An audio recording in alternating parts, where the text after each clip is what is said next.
Hello, I'm Tokumbo Isukumbo and welcome back to my YouTube channel. Today we're gonna do a Loki episode 5 talk review, my thoughts.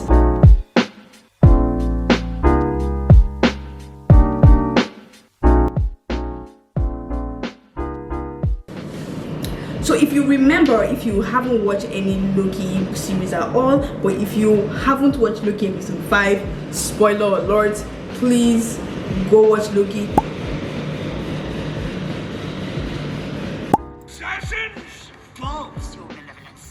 So if you haven't watched any of the Loki series, I do want to say spoiler alert because I will be spoiling some things here and I really want you to understand what I'm saying. So please maybe go watch Loki first and then come back to this review, but don't forget to drop a like. So to look at it from my IG while we're at it. So if you remember watching Loki episode 5, you will remember that Sylvie pruned herself so that she could be dumped into the land, the place where they actually don't die. Things that are pruned or sent to like a planet, I won't say a dying planet. And there's a monster, a Leo, and there's a monster, a cloud monster that is supposed to kind of eat them as they are. So I remember when Loki got there were other Lokis, and then he got to meet the other Lokis. He got to meet the classic Loki and the alligator Loki and the kid Loki and the black Loki. And so E. Grant acts as the classic Loki, the one who hid from the timeline for the TVA. He felt as if Lokis were just meant for destruction and he didn't like that, and so he kind of floated in space. And then when he decided he wanted to live his life was when the TVA arrested him. Honestly, this episode was just I almost felt like it was a drag, but at the same time it was a good episode. Then they were trying to figure out what was the next step, and I remember these 3 Lokis, they took him to their playground, or to their home technically, which is underground. And I remember Loki was trying to tell them they need to do something, they need to try and get us off here, and they were all laughing at him. And then when he became serious, they were all seeing it as a joke, and they basically didn't think there was anything after here. They were already feeling like that was the end.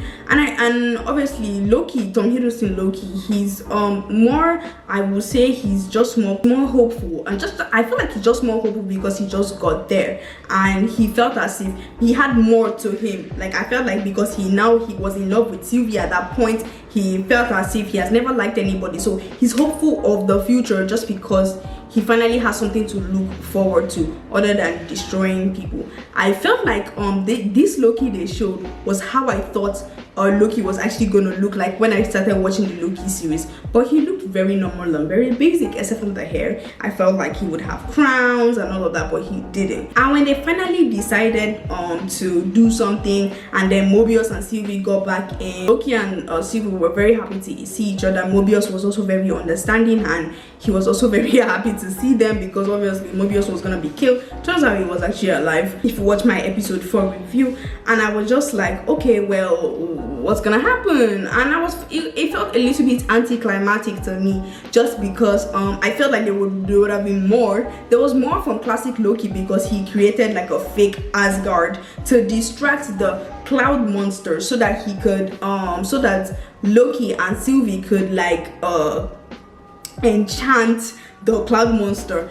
And I was like, okay, but I felt like there should have been more because classic Loki did a wonderful job. It just shows how much powerful the Lokis are and how Tom Hiddleston Loki has just been undermining his power. I just felt like when Sylvie and Tom Hiddleston Loki finally enchanted the joint hands, kumbaya, then they finally enchanted the cloud monster, I just felt it was anticlimactic. It was just undermining a little bit, and then he opened and he just went poof, and then he just disappeared from there, and as if he died so easily, the cloud monster. And it kind of made me feel as if, why didn't the other Lokis think of this, or shouldn't there be more for these other Lokis? And they saw the building.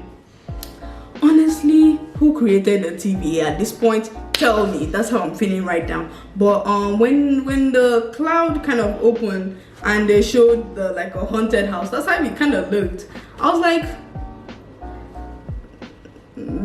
that's not what I expected, and that just teaches me a lesson that I shouldn't always expect something going into this Marvel MCU series. I think I should just have a blank mind each episode and just take what they give, because honestly, when you have expectations, I've realized, especially with Falcon and the Winter Soldier, which everything I imagined came out, but with Loki now, my lesson that I've learned is just never expect anything or want them to give you something. I think I'm just gonna take what they give, because honestly, when I saw what was behind the cloud, was just like it felt anticlimactic, because I was like, okay, there should be more.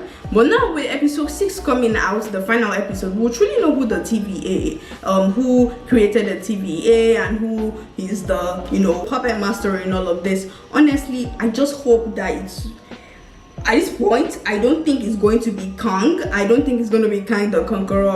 At this point, I'm like, in episode 3, episode 4, I really thought like it's going to be Kang, but now I'm just like, maybe not, maybe it probably be somebody else. But we'll really get to see episode 6, and then we'll get to know. I'll also have a review up on that, and I'll have a review just on the whole thing in general. But honestly, it was an okay episode, a bit anticlimactic, but MCU will give what they gave. It's been recorded already, so hopefully episode 6 is just good, or it should just be normal, but it shouldn't go like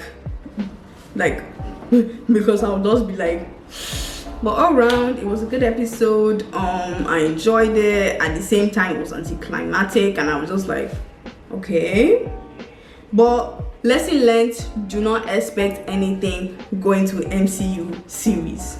Thank you for watching. I hope remember to like, comment, subscribe. I hope I see you in the next review. Goodbye.